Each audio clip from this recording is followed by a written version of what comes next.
Hey everyone, this is Felicia with The Book is Done. Sorry it took me forever to do a review on this beauty right here. I was out of the country on my first ever cruise, and so it took me a little longer than expected to kind of bounce back and get everything settled into everything. I hope that everyone had a good holiday yesterday, that you enjoyed it with family and friends, and even if it was just yourself, that you enjoyed the day. So jumping into this book, in the back of my head, I had to take notes, y'all. I had to write everything down because it was just so many different aspects of point of views in which you read from. You had four people where you were just kind of, getting their point of view throughout the book. So one is called the Stoic, one is called the Defeatist, one is called the Existentialist, and the other one is the Cynic.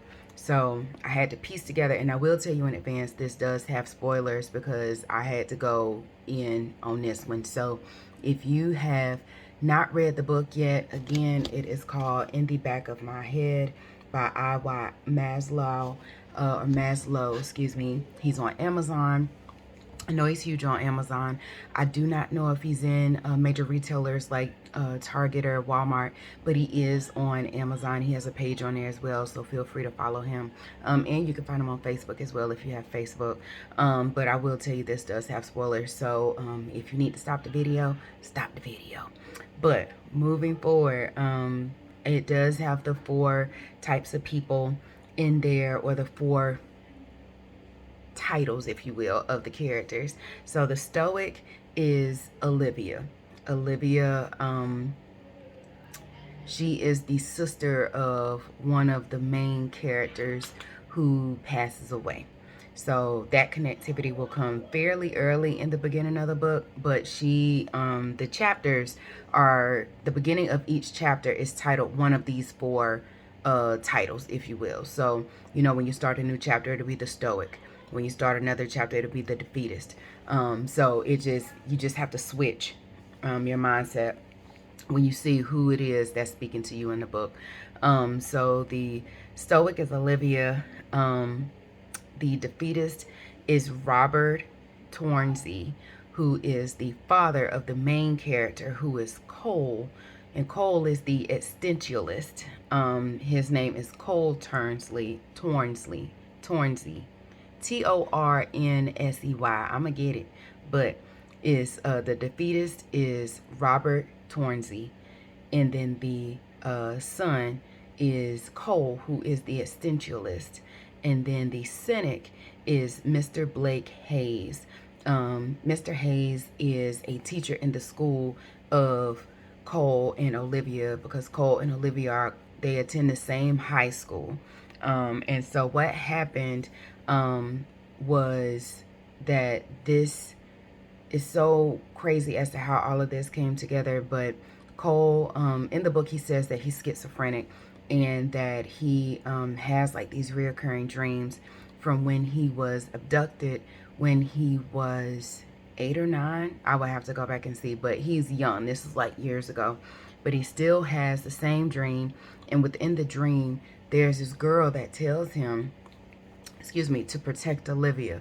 So he didn't really realize what that meant, because at the time he didn't know who Olivia was.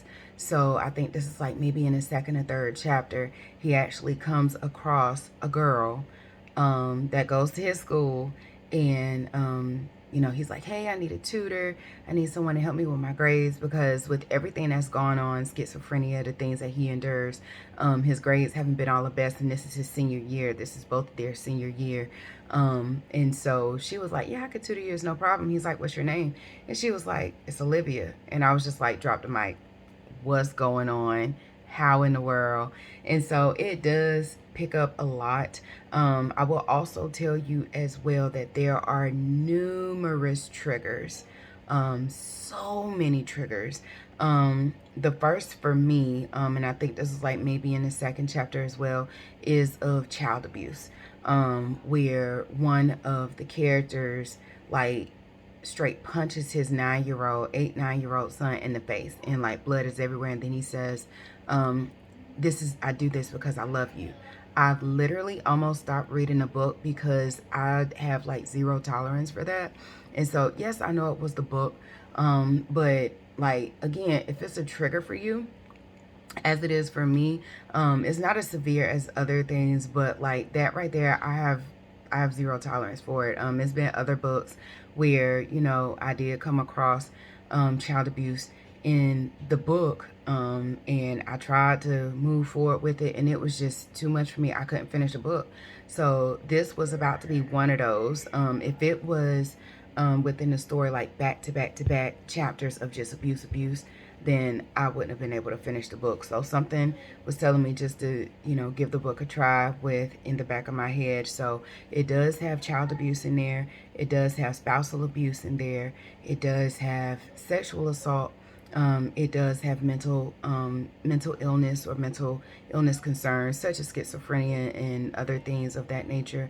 It also has triggers of child neglect and of suicide. So I promise you this book isn't just like horrific type things, you know, and just full of triggers, but it is something that you will come across as to where it's just like, oh, I wasn't ready for that. Where did that come from? So, yeah, that right there, please, please, please be mindful of that. And if anyone is dealing with any of that, seriously, you are not alone. There is help available. You know, if you have any questions or whatnot, please feel free to reach me. You can send me a message. You can email me at thebookisdone@gmail.com. I'm more than willing to help as well. So you don't have to do this by yourself. So back to the book. There was a serial killer called the Cauterizing Killer. Cauterizing. Cauterizing. I think I got that right. I had to look at it. The Cauterizing Killer, basically it was a serial killer who would abduct children and then would brand, that could be another trigger as well, sorry, branding, with a hot iron, and they put it on your skin.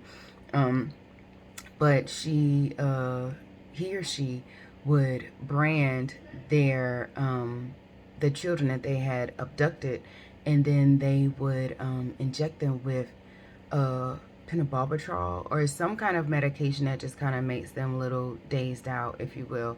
And so either I keep saying she, I'm so sorry, he or she, they would drug the kids, if you will, and then I guess they felt as if they were trying to take them out of their misery because of, you know, possible child abuse at home or just whatever the case may be. The majority of the kids were in an abusive home. That was like a connection as to why. I don't know if she triggered those kids or if that's just something that he noticed. And please forgive me in the back and forth for he and she, because I'm not going to give it away as to who it is. But, you know, with he or she of the Cauterizing Killer, they would abduct these children who are in abusive homes and would, quote unquote, set them free. I don't know. Just take their suffering away, if you will. So this book, like I said, Awa Maslow, he is a first-time author. He's 18. He may be 19 now, but this was his first work. There are some things within the book that, you know, kind of raises eyebrows, meaning like proofreading. And it's not until the end of the book where it's like some words are misspelled. But there is just like in some parts of the story is some gaps, and some connectivity where you just kind of get lost as to how this goes from this. And not to say that you're going from one person to the next person, but it's just like make it make sense. When I got to the end of the book, I had to take a moment. As you saw from the previous video, I was so blown away. I was like, I need a minute.